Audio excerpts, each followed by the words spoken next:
تفضلي تفضلي يا ستي تفضلي. See, there is still this attitude like, it's a shame. In Arabic it's aib. Aib means it's a shame. It's a shame that you would sit on a seat and there's this woman standing. Is that not a shame? What's the answer? Yes, it's a shame. So in some ways, Arab women are actually treated.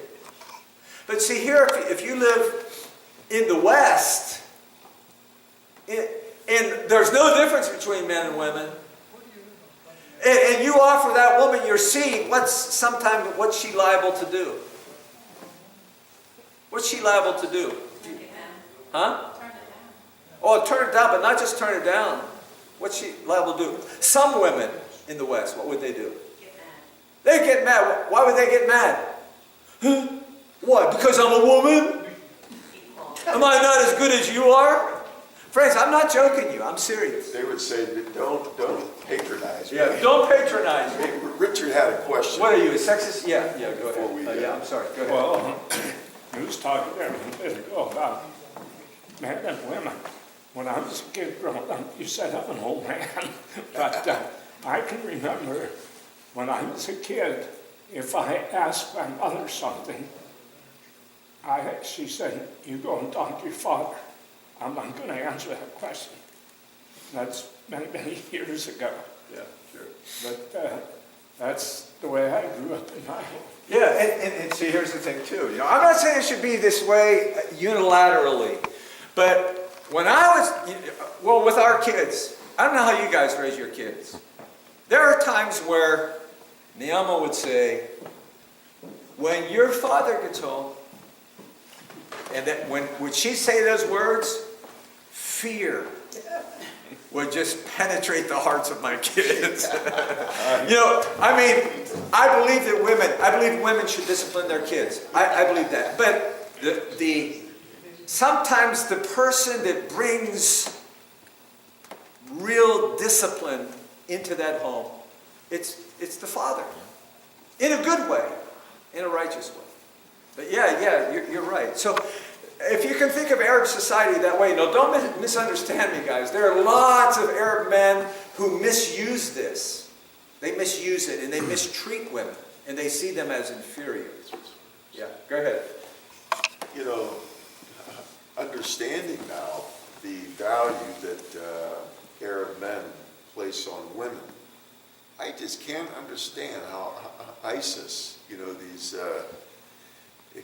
terrorists, these extreme Muslims, how they can brutalize women the way that they do, understanding all that. Yeah, well that's a good point, Brother Vince.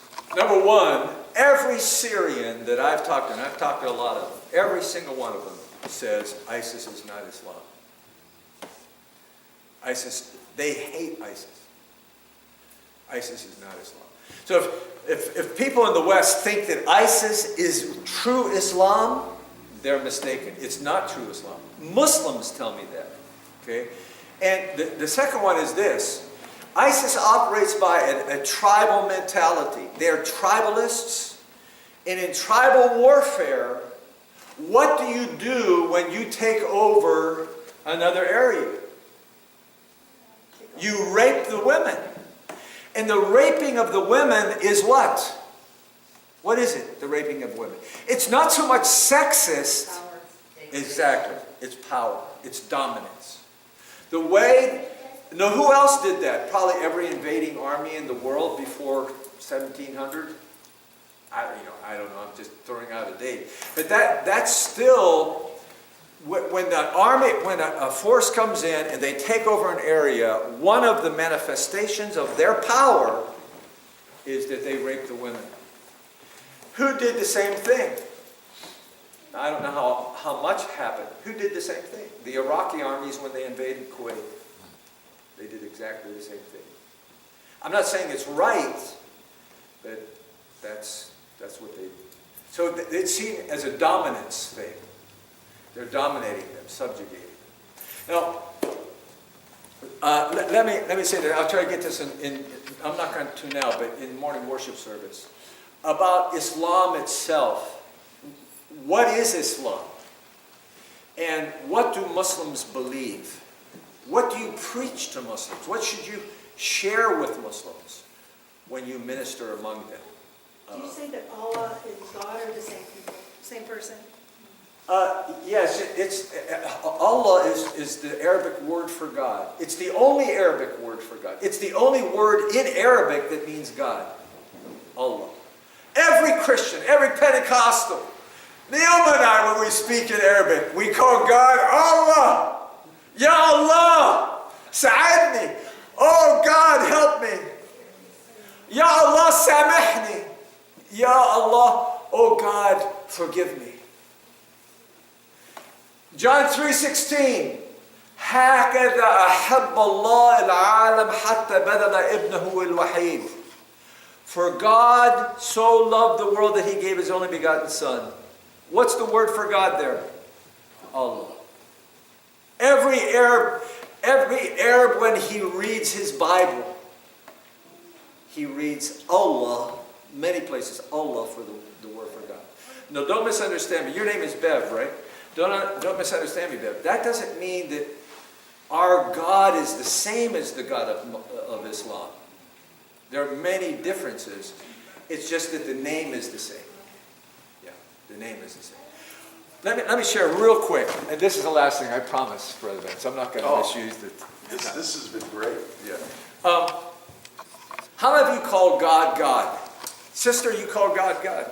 Yeah. How many of you call God, God? Oh, God, I love you.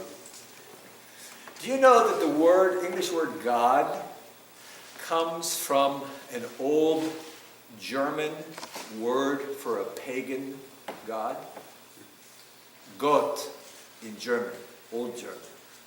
Gott is the word from which we get God. Our English word God is derived from the name for a pagan German god. So think of that the next time you call God God. Not that our God is that pagan God. God forbid. He's not that pagan God. But I'm just talking about language. Just because the word is the same in Arabic for Christians and Muslims doesn't mean that the concepts of God are the same. Yeah. Yep. Well, see you in morning worship. God bless you. Thank you.